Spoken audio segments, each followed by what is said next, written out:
വലിയ വിവാദങ്ങളിൽപ്പെട്ട് കോൺഗ്രസ് പാർട്ടി കൈയൊഴിഞ്ഞതിനു ശേഷം തൻ്റെ മണ്ഡലമായ പാലക്കാട്ടേക്ക് പോകാൻ ഒരുങ്ങുകയാണ് രാഹുൽ മാങ്കൂട്ടം എം.എൽ.എ. അന്തരീക്ഷത്തിൽ മാത്രം നിൽക്കുന്ന പരാതിയുടെ പശ്ചാത്തലത്തിൽ മാങ്കൂട്ടത്തെ ആക്രമിക്കാൻ തുനിഞ്ഞാൽ ഒറ്റയ്ക്ക് നേരിടാൻ തന്നെയാണ് തീരുമാനം. കൂടെ ഒരു കോൺഗ്രസുകാരനും പരസ്യമായി ഉണ്ടാവില്ല എന്നറിയാം.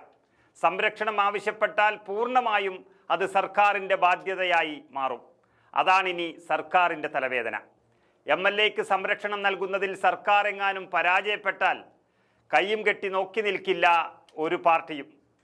ആ മാങ്കൂട്ടത്തെ കൂടുതൽ കോൺഗ്രസുമായി അത് പെട്ടെന്ന് അടുപ്പിക്കുകയും ചെയ്യും.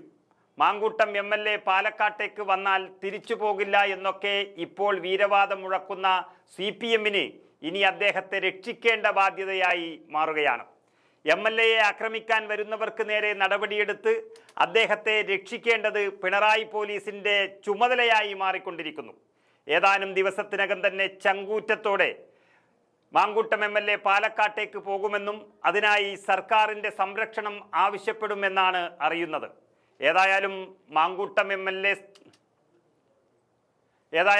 രാഹുൽ മാങ്കൂട്ടം എം.എൽ.എ സ്ഥാനമെങ്ങാനും രാജിവെച്ചിരുന്നുവെങ്കിൽ അത് വലിയ തലവേദനയായി മാറുമായിരുന്നു.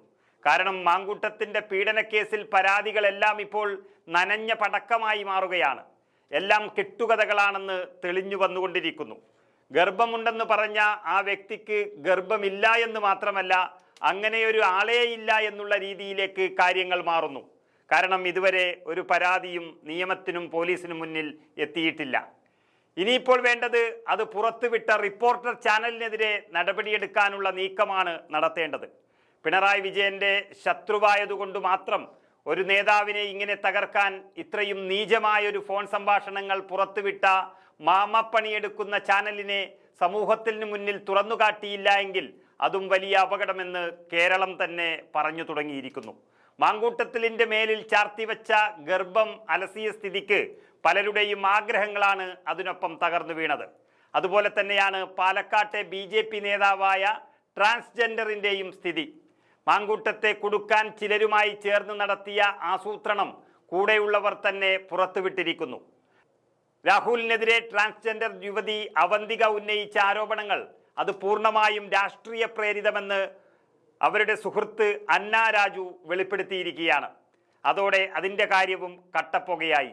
ഇനി ആര് എത്ര രൂപ തന്നിട്ടാണ് ഇത് പറയിപ്പിച്ചത് എന്ന് മാത്രം അറിഞ്ഞാൽ മതി. BJP നേതാക്കളുമായി കൂടിയാലോചിച്ചാണ് അവന്തികയുടെ നീക്കമെന്ന് ഏകദേശം പുറത്തു വന്നു കഴിഞ്ഞു. രാഹുൽ മാങ്കൂട്ടം 3 വർഷം മുൻപ് ചാറ്റ് ചെയ്തു എന്നാണ് അവന്തിക പറയുന്നത്.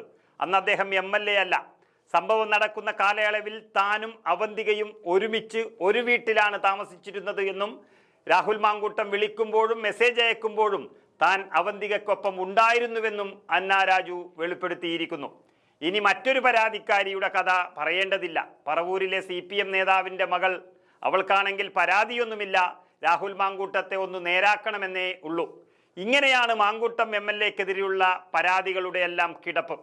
കോൺഗ്രസ് പാർട്ടിയുടെ നന്മ കൊണ്ട് മാത്രം അധ്യക്ഷ സ്ഥാനത്ത് നിന്ന് മാറ്റി നിർത്തപ്പെട്ടപ്പോഴും പ്രവർത്തകർ മുഴുവനും മാങ്കൂട്ടത്തിനൊപ്പമാണ് ഉണ്ടായിരുന്നത്. അതിൻ്റെ കാരണം ഇതെല്ലാം വ്യാജമെന്ന് അറിയാവുന്നത് കൊണ്ട് തന്നെയാണ്. അങ്ങനെ പരാതികളൊന്നുമില്ലാത്ത ഒരു കേസിൽ പാർട്ടി പുറത്താക്കുകയും എന്നാൽ തന്നെ ജയിപ്പിച്ച ജനങ്ങളുടെ അടുത്ത് പോകാൻ തയ്യാറായി അദ്ദേഹം പാലക്കാട് തൻ്റെ മണ്ഡലത്തിലേക്ക് പോകാനായി സംരക്ഷണം ചോദിച്ചാൽ നമുക്ക് കാണാം ഇപ്പോൾ പ്രതിഷേധിക്കുന്ന CPM-കാർ ആയിരിക്കും മാങ്കൂട്ടം MLAയുടെ സംരക്ഷണം നൽകേണ്ടി വരുന്നത്. അത് പിണറായിയുടെ ഉത്തരവായിരിക്കും. MLAയുടെ ദേഹത്ത് ഒരു തരി മണ്ണ് വീണാൽ പിണറായി വിജയന്റെ കസേര ഇളകുന്ന തരത്തിലായിരിക്കും പ്രതിപക്ഷ പ്രതിഷേധം ഉണ്ടാവുക എന്നുറപ്പാണ്.